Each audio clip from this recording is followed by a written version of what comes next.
Commander Thexkai stood at the edge of the observation deck, staring out at the stars through the thick armor glass.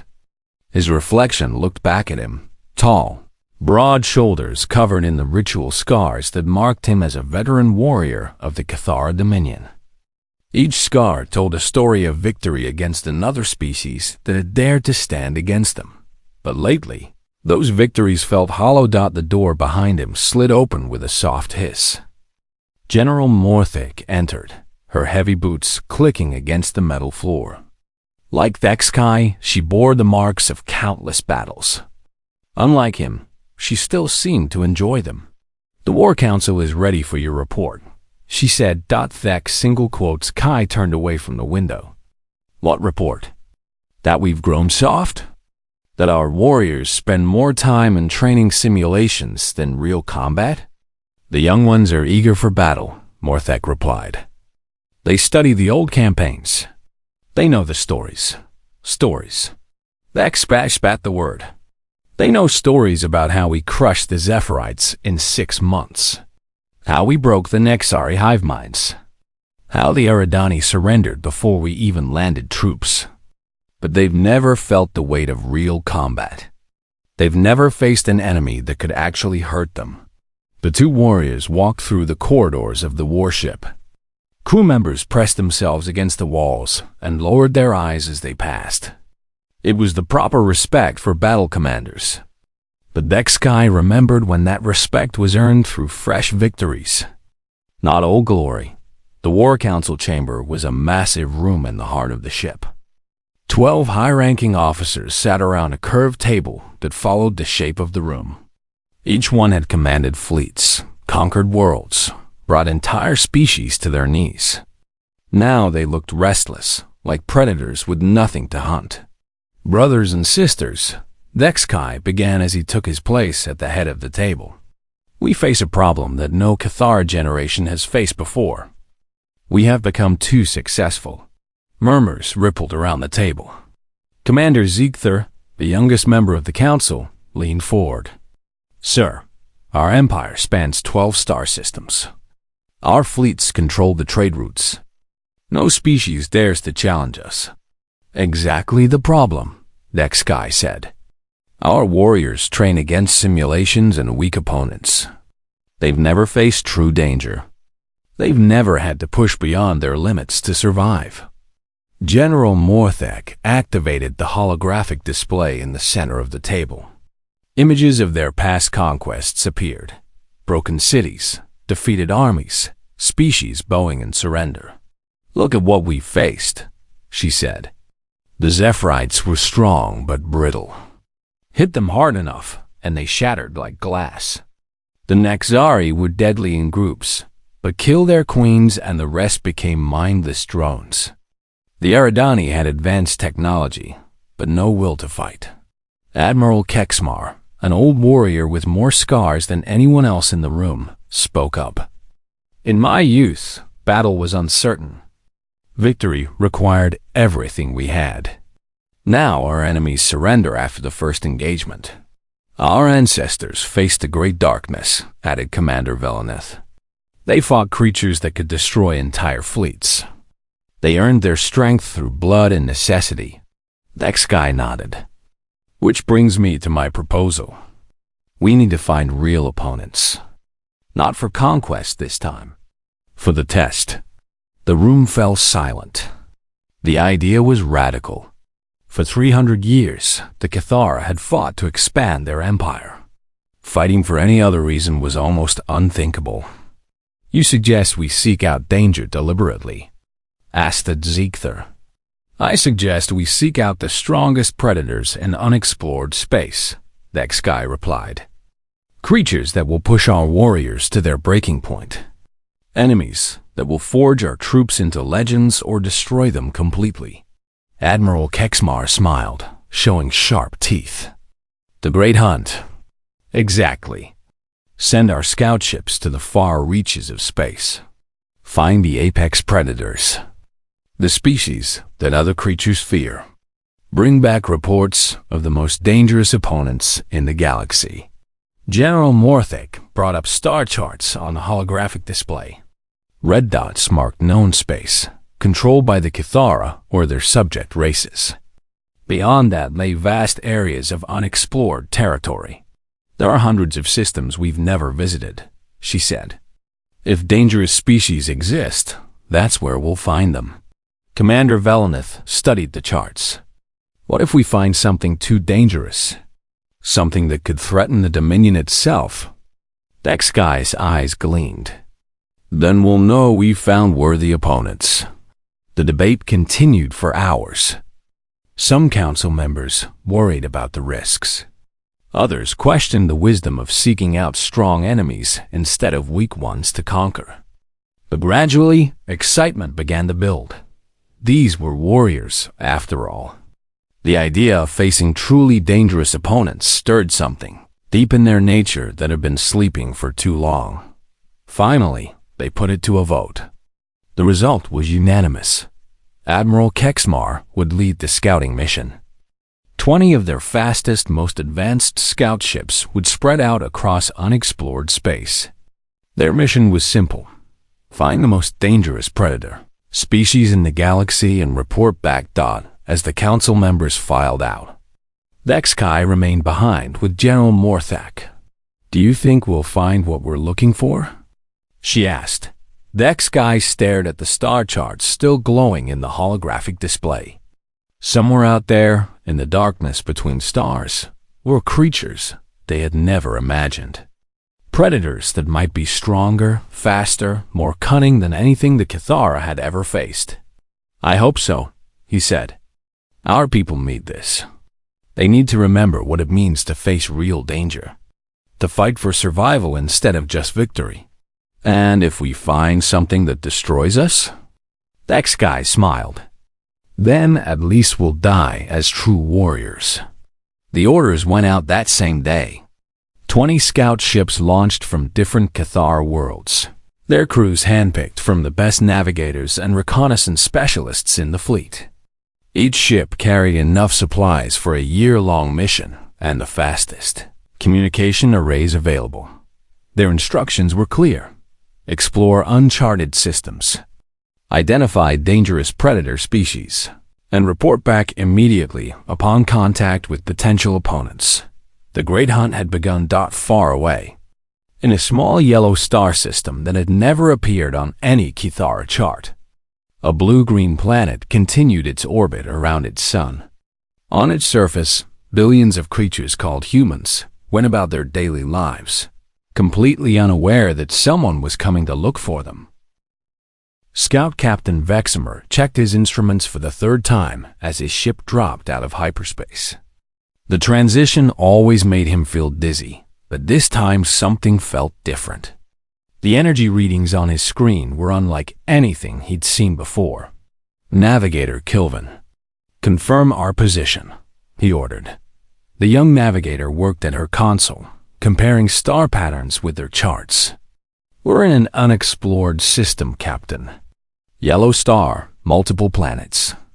No previous Cathara contact. Veximer studied the main display. 8 planets orbited the star, along with countless smaller rocks and debris. Nothing unusual about that.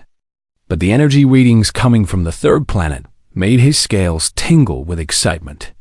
Science Officer Texnol, what are you seeing? Texnol was bent over his instruments, manipulating controls with rapid movements. Captain, this is remarkable. The 3rd planet is generating massive electromagnetic activity. I'm reading controlled fusion reactions across the entire surface. Natural phenomena? No, sir. These are artificial. Someone is creating these energy signatures deliberately. Veximer moved closer to the science station. In his 5 years of scouting, he'd found empty worlds, primitive creatures that barely understood fire, and one species that was still learning to work metal. This was completely different. Signs of civilization? More than that, Captain. Texnol's voice carried a note of disbelief. I'm detecting radio transmissions. Hundreds of them. Multiple frequencies coming from different locations across the planet. Navigator Kilvin looked up from her station. Captain, should we move closer? Veximer considered. Their mission was to find dangerous predator species, but first, they needed information. Take us to the edge of the system. Keep us hidden behind that large gas planet. I want passive scans only. The scout ship moved silently through space, its advanced stealth systems making it nearly invisible. As they got closer, the readings became even more interesting. "Captain," Texnol called out, "I'm picking up thermal signatures that suggest widespread combat activity." "Combat?" "Explosions, Captain. Daily explosions across multiple continents. Large moving metal objects that appear to be vehicles or weapons. And the atmospheric readings suggest regular use of chemical explosives." Veximer felt his warrior blood stir. "Are they at war?" "It appears they're always at war, Captain. With themselves." The next several hours were spent in detailed observation. What they discovered amazed and confused the Cathara crew. The planet held a single species that called itself human, but these humans seemed to be in constant conflict with each other. Navigator Kilvin managed to intercept and translate some of their communications. "Captain, they divide themselves into groups called nations and countries. These groups fight each other regularly. Over resources? Sometimes. But also over ideas, Captain. Abstract concepts they call freedom and ideology and religion. They fight wars over thoughts." Science Officer Texnol added his own observations. "Captain, their technology is remarkable for such a primitive species. They've learned to split atoms and use the energy for weapons. They've built machines that can fly through their atmosphere. And their weapons, what about their weapons? They've weaponized everything, Captain. Metals become bullets. Chemicals become explosives. They've even learned to use invisible radiation as a weapon." Veximer stared at the planet on his main screen. It looked peaceful from space. Blue oceans, white clouds, green and brown continents. But according to his instruments, it was home to creatures that had turned warfare into an art form. What did they look like? Texnol brought up images captured from their intercepted broadcasts. "Bipedal, Captain. No natural armor. No claws or fangs. Relatively small compared to our warriors. They don't look dangerous." "No, Captain. They don't. But their cultural transmissions tell a different story." For the next few days, the scout ship remained hidden while they studied human culture through intercepted broadcasts. What they found disturbed and fascinated the Cathara crew. Humans created entertainment that celebrated violence. They told stories about warriors who fought against impossible odds. Their sports involved mock combat. Their children played games that simulated warfare. Navigator Kilvin discovered human history files. "Captain, they've been fighting wars for their entire recorded history. Thousands of years of continuous conflict. Against other species? No, sir. Against each other. They fight with weapons made of wood and metal. Then they learned to use gunpowder. Then they built machines that could kill thousands at once. Now, they have weapons that could destroy their entire planet." Science Officer Texnol was studying human military organization. "Captain, their approach to warfare is unlike anything in our databases. They don't just fight with strength or advanced technology. They use deception, psychology, and something they call strategy." "Explain." "They study their enemies, Captain. They learn their weaknesses and exploit them. They make plans within plans. And they adapt their tactics during combat." Veximer felt excitement building in his chest. The Cathara prized strength and honor in battle, but these humans seem to have turned warfare into a complex science. What about their population?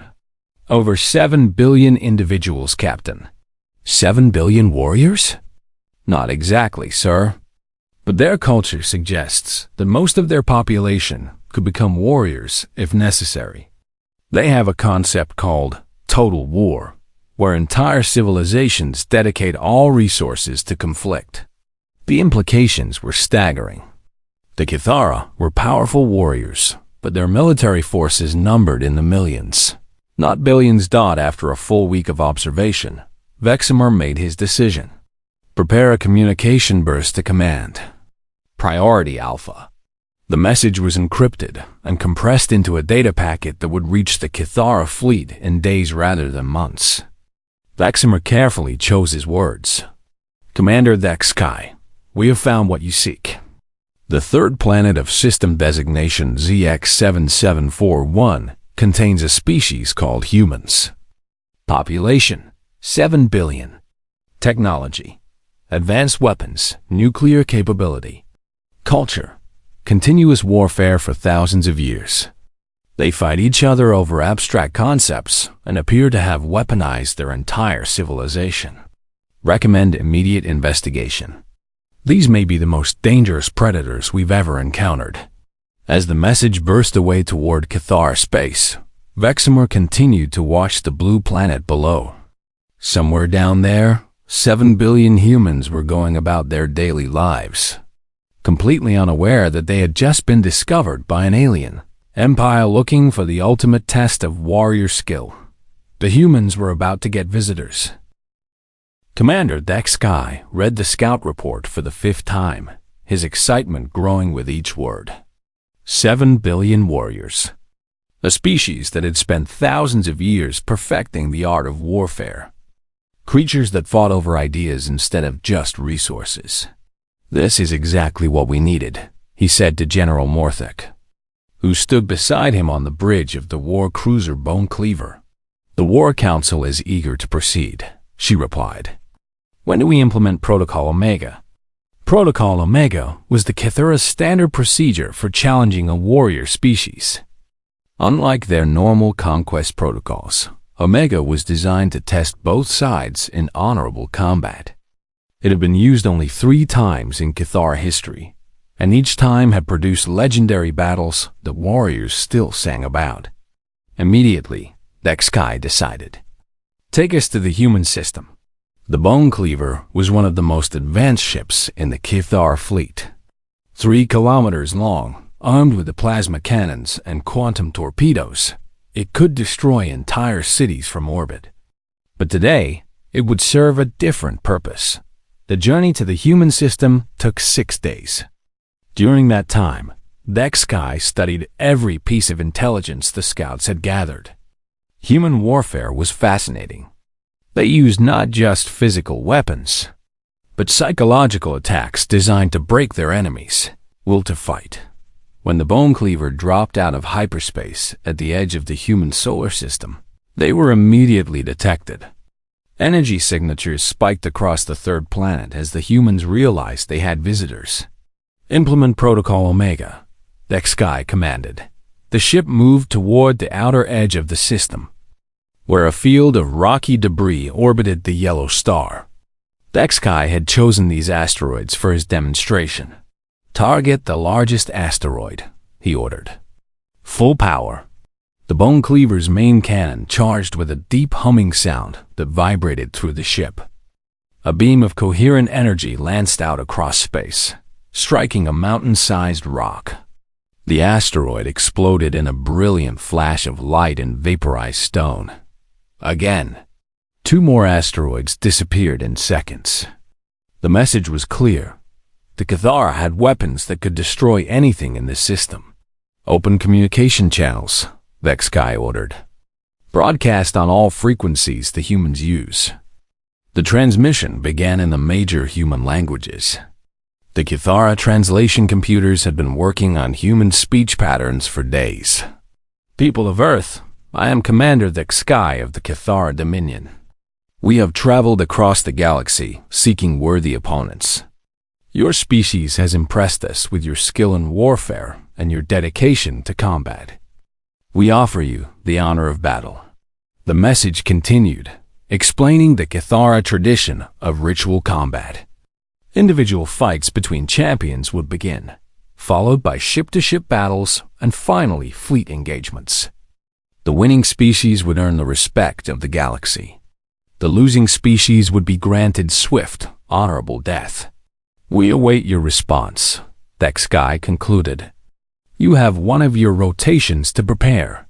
What happened next surprised every Kithora on the ship. Instead of immediately accepting the challenge or begging for mercy, the humans did something completely unexpected. They asked questions. The first response came within an hour. A transmission from the largest human nation reached the Bone Cleaver. Kithara vessel, this is United Nations Secretary General Chun. We acknowledge your message. Before we respond to your challenge, we require additional information. What other species have you fought? What are your technological capabilities? How many ships comprise your fleet? General Morthic looked confused. There. Negotiating? No, Sky said slowly. They're gathering intelligence. More transmissions followed from different human governments. Each one asked different questions about Kithara society, military structure, and past conquests. The humans seemed more interested in studying their challengers than fighting them. Sir, the communications officer reported, I'm detecting massive changes in human communications traffic. Military frequencies are extremely active.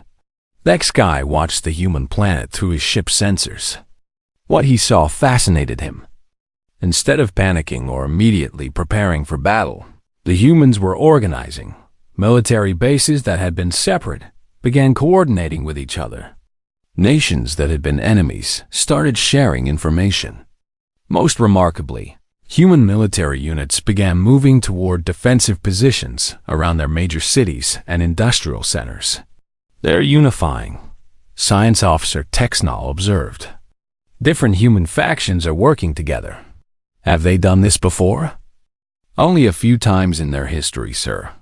Usually when facing threats to their entire species. Days passed. The humans continued asking questions while making preparations. Sky watched their activities with growing respect. These creatures were not just reacting to the threat. They were studying it, analyzing it. Preparing to counter it. Human diplomats requested meetings to discuss terms of engagement. Kithara culture had strict rules about honorable combat. But humans seem to have their own ideas about how war should be fought. They want to establish rules, General Morthic said, reading the latest human transmission. Limits on weapons, protection for non-combatants, protocols for surrender. Interesting, Sky mused. They fight constantly, but they still try to limit the destruction. More surprising changes were happening on Earth. Human factories stopped producing civilian goods and switched to military production. Scientists shared research across national boundaries. Military commanders who had been planning to fight each other began planning to fight the Kithora instead. Sir, the sensor operator called out. I'm detecting new energy signatures from the human planet. They're building something. Weapons? Unknown, sir. But the construction is happening simultaneously at multiple locations worldwide. 3 weeks passed before the humans finally responded to the challenge. The message came from a unified human command that hadn't existed when the Kithara first arrived. Commander Sky. This is Admiral Sarah Chun, speaking for the United Earth Defense Force. We have studied your challenge and accept it. However, we insist on fighting under human rules of engagement. No targeting of civilian populations. No use of weapons of mass destruction. Combat will be limited to military targets only. Sky considered this. The restrictions were reasonable and actually made the challenge more interesting. We also request that initial combat take place at the outer edge of our solar system, the message continued. We will meet you at the asteroid field where you demonstrated your weapons. Agreed. Sky transmitted back. Individual combat begins in 7 of your days. What the Kithara didn't know was that during those 3 weeks, humanity had accomplished something unprecedented in their history. Every major nation had shared its most advanced military technology. Scientists had worked together to analyze the alien demonstrations. Military strategists had studied every piece of data about Kithara tactics and weapons. Most importantly, 7 billion humans had looked up at the stars and realized they were not alone in the universe. And they were not going to go quietly into the night. The battle was about to begin. But the Kithara had no idea they were facing an opponent that treated warfare not as a test of strength, but as a problem to be solved. The neutral space station hung in the asteroid field like a metal flower, its construction completed in just 4 days through combined human and Kithara engineering. Commander Sky had been impressed by human efficiency, but he expected their warriors to be less remarkable. He was about to learn how wrong he was. The first combat arena was a simple metal chamber with gravity generators and atmosphere processors. Kithara champion Vertank entered from one side, his massive frame covered in traditional battle armor. At nearly 3 meters tall and weighing over 200 kilograms, he had never lost a single combat in 20 years of warfare. The human champion entered from the opposite side, and Vertank almost laughed. The creature barely reached his chest and weighed perhaps 70 kilograms. It wore simple body armor and carried a basic plasma rifle. "I am Master Sergeant Elena Rodriguez, United States Marine Corps," the human said. "Let's do this." What followed was unlike any combat Vertank had ever experienced.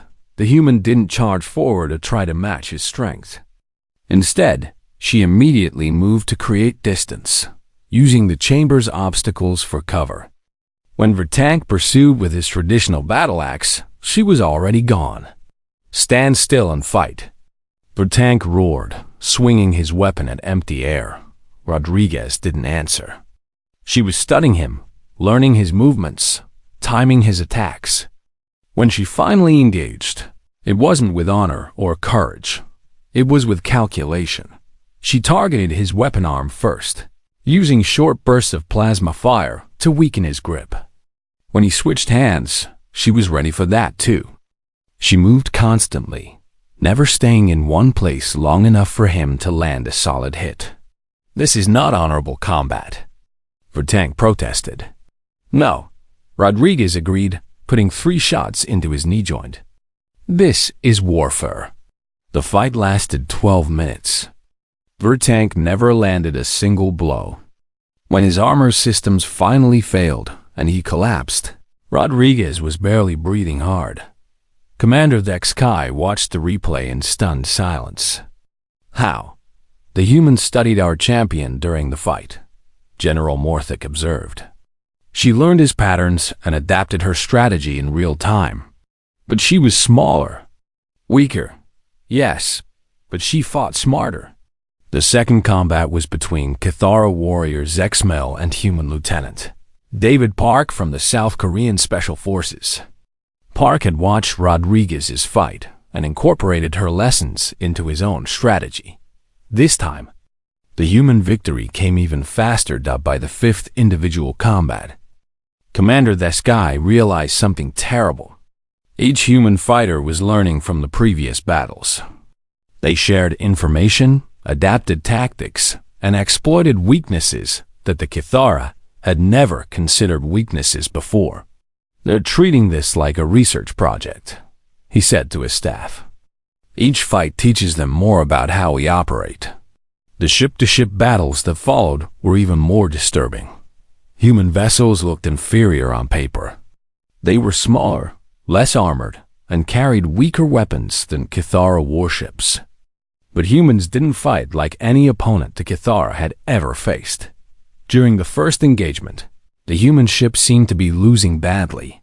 Its shields failed, its hull took damage, and it began venting atmosphere.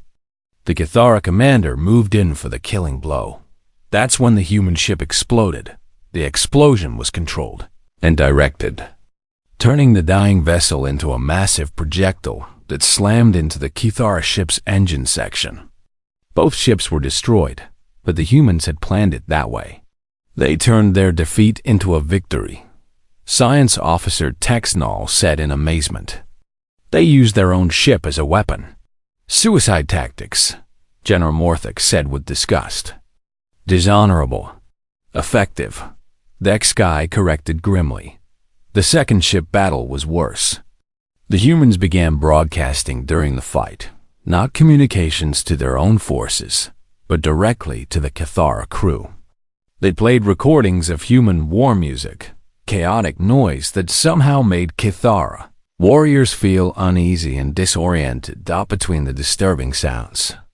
Human voices taunted the Cathara crew with detailed knowledge of their ship's specifications, their tactics, even personal information about individual crew members. How do they know my name?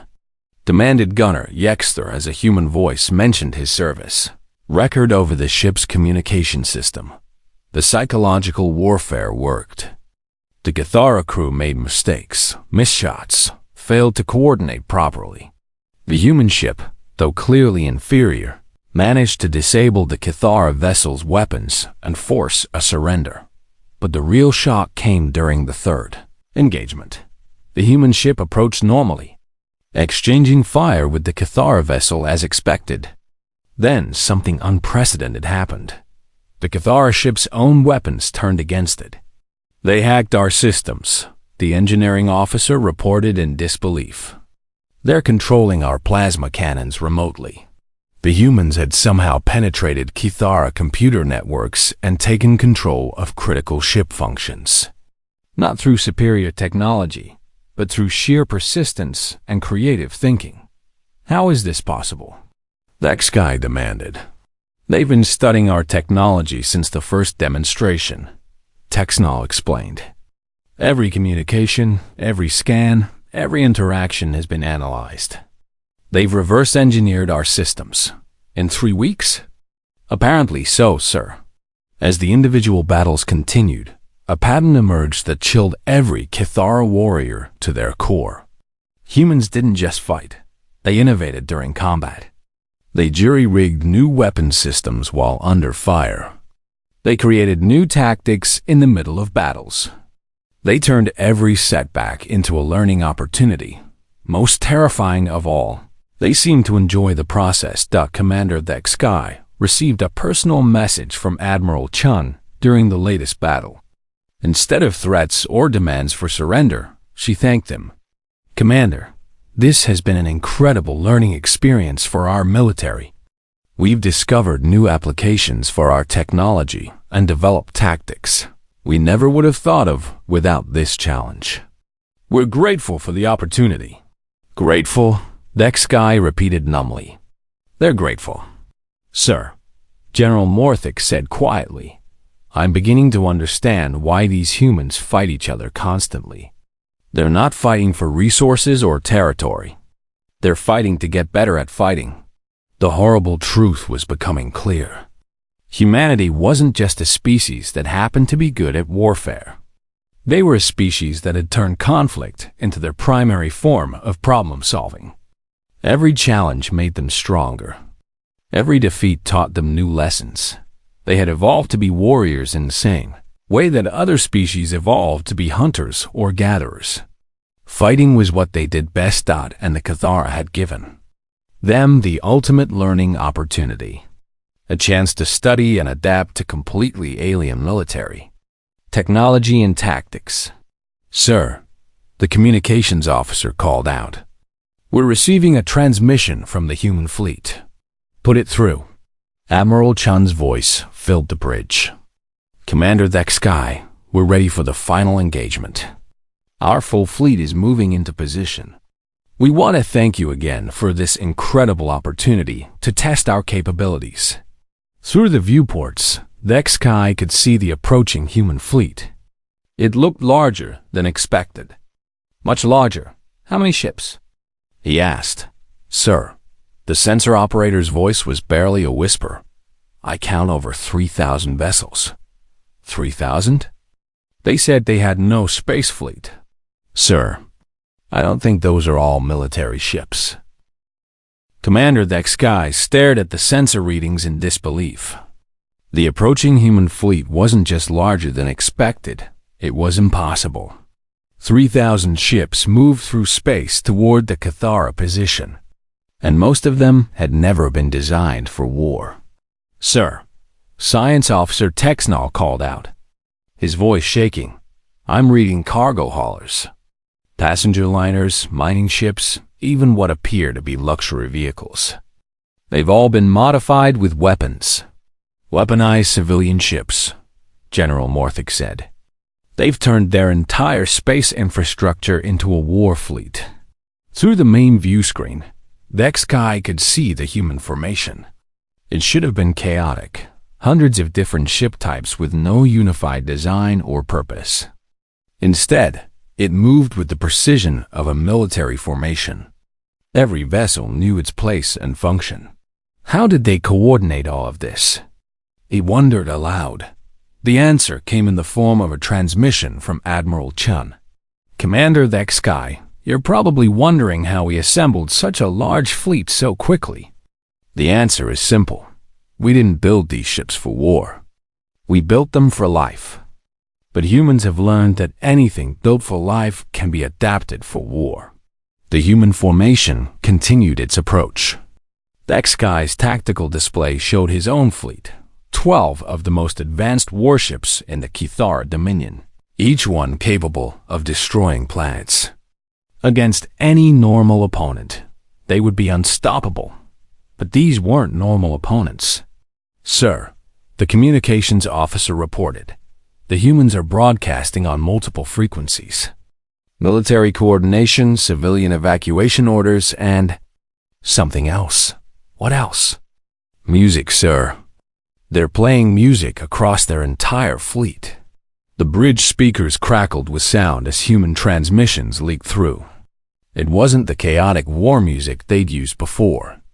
This was different, organized, rhythmic, almost ceremonial.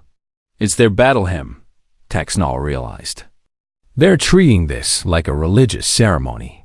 The first engagement began when the human fleet reached weapons range.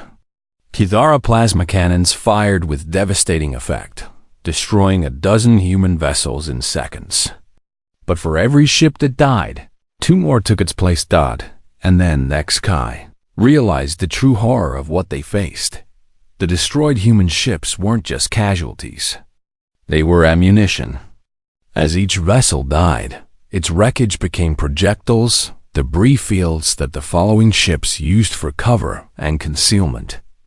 The humans had planned for their own losses and turned them into tactical advantages. They're using their dead as shields. General Morthic observed with a mixture of horror and admiration. But that wasn't the worst part. The worst part was that the human fleet was learning and adapting in real time. Ships that survived the first Kithara volley shared data with the rest of the fleet. New tactics spread through their formation like wildfire. A group of human cargo ships suddenly accelerated directly toward the Kithara flagship. Dexkai ordered them destroyed, but they split formation at the last second, revealing smaller ships hidden in their wake. These attack craft had somehow been concealed from Kithara sensors. "They're using their large ships as Trojan horses," the tactical officer reported. "There are hundreds of fighters hidden in that formation. The fighter attack should have been manageable." Kithara point defense systems were designed to handle small, fast opponents. But these human fighters didn't behave like any military force the Kithara had ever encountered. Instead of coordinated attack runs, they swarmed like insects. Individual pilots made independent decisions, adapting to changing conditions without waiting for orders. When Kithara defenses targeted one group, the others immediately changed tactics. "They fight like a hive mind, but they think like individuals," Texnall said in amazement. "Each pilot is improvising, but somehow they're all working together." The battle deteriorated rapidly for the Kithara. Human ships that should have been destroyed kept fighting with jury-rigged systems and improvised repairs. Civilian vessels performed military maneuvers that should have been impossible with their equipment. Most disturbing of all, the humans seemed to be enjoying themselves. "Commander," Admiral Chun's voice came through the communication system, "this is remarkable. Your plasma cannon frequency is completely different from our simulations. We're learning so much about exotic energy weapons. They're studying our weapons while we're shooting at them." General Morthic said in disbelief. A massive explosion rocked the Cathera flagship as human fighters found a gap in the shield matrix. The bridge lights flickered, and damage reports flooded in from all sections. "Sir," the engineering officer called out, "they've somehow modified our own technology. Those fighters are using Cathara plasma charges, but with human targeting systems." That guy felt something he had never experienced before in his life. Fear, not of death. Cathara warriors were prepared for honorable death in battle. This was fear of something much worse, that he was afraid of what humanity would become. "Sir," the sensor operator's voice was barely a whisper, "I'm detecting massive energy buildups across the human fleet. They're preparing something." On the tactical display, hundreds of human ships began moving into a complex formation. Not the simple battle lines or assault formations that other species used.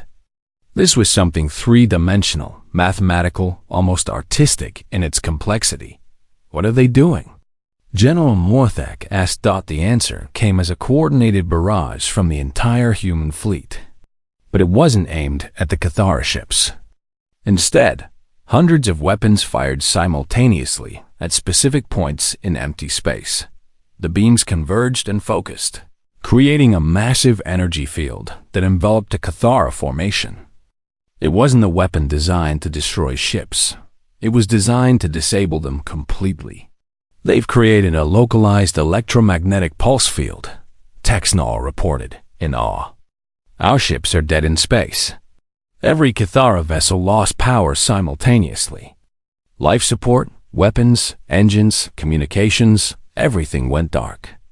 Emergency power kicked in moments later, but the damage was done. The Cathara fleet was helpless. Dexkai sat in his command chair, staring at the human fleet that surrounded them. In just a few weeks, these creatures had gone from discovery to complete victory over the most powerful warriors in the galaxy. "Sir," the communications officer said quietly, "we're receiving a transmission from Admiral Chun." "Put it through." Chen's voice was respectful but firm. "Commander Dexkai, your ships are disabled but not destroyed. Your crews are unharmed. As you can see, humans prefer to win through superior tactics rather than superior firepower. We're offering you the same terms you offered us, honorable surrender or honorable death." Dexkai considered his options. His ships were dead in space. His warriors were defeated. But more than that, he finally understood what they had found in this small yellow star system. "Admiral Chung," he said slowly, "I accept surrender. But first, I need to send a message to my people. Of course." Dexkai opened a channel to the Cathar Dominion. The message would take days to reach home, but it was the most important communication he would ever send. "This is Commander Dexkai to all Cathar forces. We came to this system seeking dangerous predators to test our warrior skills. We found something far worse than predators. We found the apex predators of the galaxy. The creatures that other predators have nightmares about." He paused, looking at the human ships surrounding his defeated fleet. "The humans appear weak and primitive, but they are neither. They have spent their entire evolutionary history turning warfare into an art form. They adapt to any challenge and improve with every defeat. They turn their own weaknesses into weapons and their enemies' strengths into vulnerabilities." Another pause as he gathered his thoughts. "Do not seek out the humans. Do not engage the humans. Mark their system as forbidden space and pray to the ancestors that they never decide to leave it. Because if they do..." Dexkai looked at the endless formation of human ships. "The galaxy will learn what it means to face a species that treats war like other species treat breathing." The message ended, and silence filled the bridge. "Sir," General Morthic said quietly, "what happens now?" Before Dexkai could answer, Admiral Chun's voice came through the speakers again. "Commander, we've been monitoring your communication. We appreciate the warning you're sending your people, but I'm afraid it may be too late for isolation." "What do you mean?" "Your visit has taught us something important, Commander. We're not alone in the universe. There are other species out there, other civilizations to meet. We've learned so much from studying your technology and tactics. We're excited to meet our other neighbors." The ex-guy felt his blood turn cold. "We're already preparing exploration fleets," Chung continued. "We want to visit the other species you've mentioned. The Zephyrite, the Nexari, the Eridani. We're very interested in learning about different approaches to civilization and conflict resolution." Through the view screen, the ex-guy could see human ships already beginning to modify themselves with captured Kithara technology. In a matter of hours, they had reverse-engineered faster than light travel. "Oh, ancestors," he whispered. "What have we done?" The last thing the ex-guy saw before human boarding parties arrived to escort his crew to temporary quarters was a new transmission spreading across human communication networks. It was a simple message, broadcast to every human ship, station, and settlement in the system.